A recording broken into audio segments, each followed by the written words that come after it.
Ling Feng was gravely injured. Erlun's sword had pierced his chest, narrowly missing his heart. His meridians were shattered, and the lunar energy within him was completely gone. When he woke, he found himself lying in a humble wooden hut.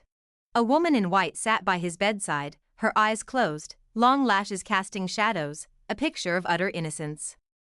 Sensing he was awake, she opened her eyes and looked at him with concern. What happened to me?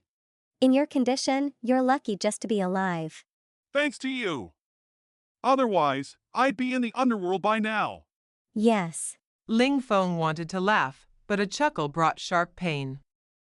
He asked how they had escaped, There was a crack in the ground, I crawled down. adding that she had opened the tunnel and then closed it. Ling Feng thought she was bragging. What's your name? Choner. Li Choner. Ling Feng was startled. It was the same name as his cricket. But he thought, Having survived a great disaster, I must accept whatever miracles come. this was her home, deep in the 100,000 mountains. When he asked about her family, she said they had gone wandering. Li Choner brought in medicine, lifted his head, and let him lean against her chest as she fed him the bitter brew. Ling Feng went weak in the knees, thinking, If being sick brings such romantic bliss, who cares about being sick? After finishing the medicine, he held her hand, refusing to let go, and told her he had dreamed she leaned down close to him, and he wished it had been an even greater favor.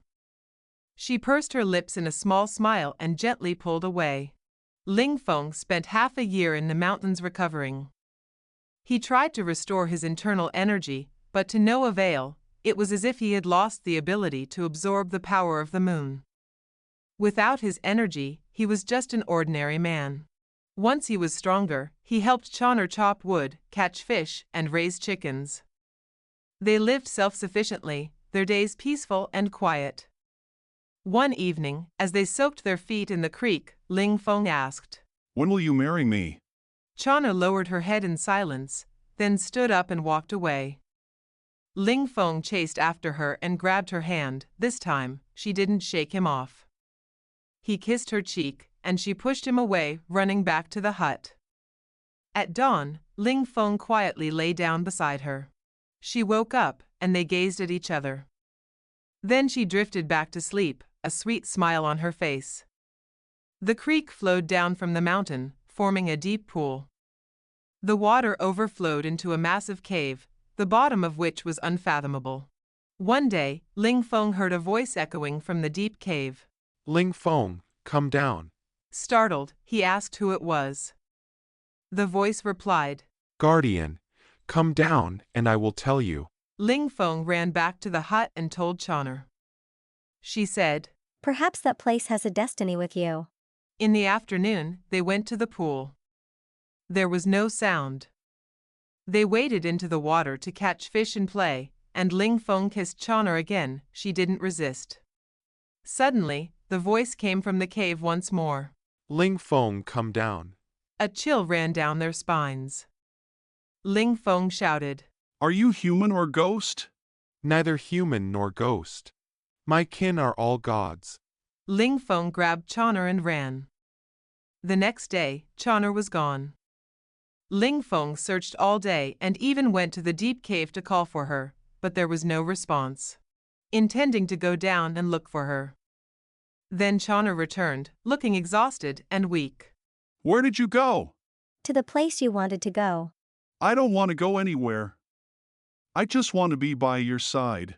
Seeing him making the rope, Choner said, Don't bother. In a couple of days, I'll take you. Ling Feng nodded and tried to kiss her, but she slipped away. Shall we get married today? Let's talk about it later.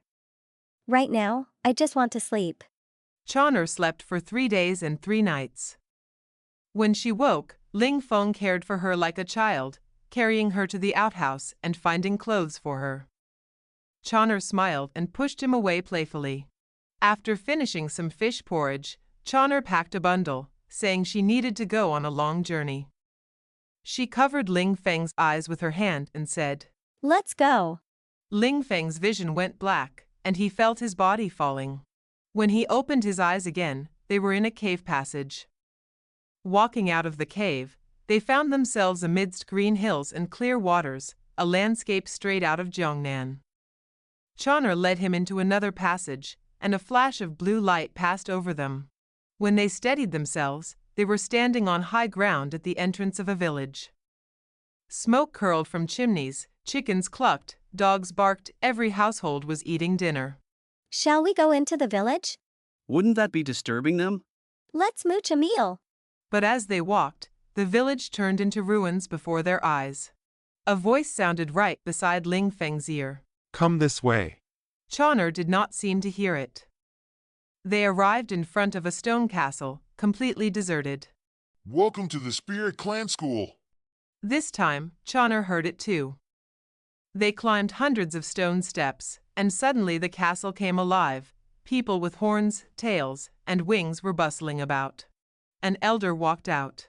Welcome, both of you. I am the acting headmaster, Ch.13. Ling Feng shook the hand extended to him and sighed with relief. You're actually real. Student Ling Feng, we have already processed your enrollment. Please follow me. Ling Feng and Ch.13 exchanged a glance, then hand in hand, followed him into the castle.